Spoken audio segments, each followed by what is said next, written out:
All right, so here we have 1 over q minus 1 minus 1 over q plus 1. So we know that this goes together and this goes together. What one has that they both have to have. So if this has a q minus 1, my common denominator has to have a q minus 1. This one has a q plus 1. My common denominator has to have a q plus 1. So my common denominator is going to be q minus 1, q plus 1. In this first fraction here, it had the q minus 1. It was missing the q plus 1. So what I need to do is multiply this top by q plus 1. 1 times q is q. 1 times 1 is 1. Okay, this one had the q plus 1. We are missing the q minus 1. So we need to multiply the top by q minus 1. 1 minus q is q.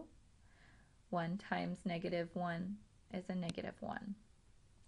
And what I'm going to do is make sure I put parentheses around here because this is a subtraction sign. So when I combine it, I have q plus 1 minus parenthesis q minus 1.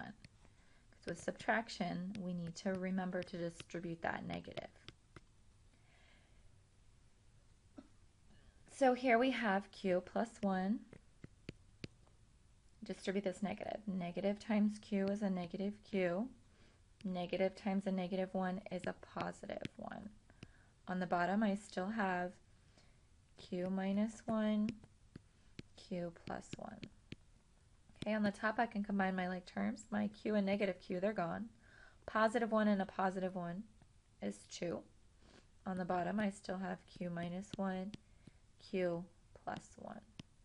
Can't simplify that any farther. Therefore, that would be my final answer.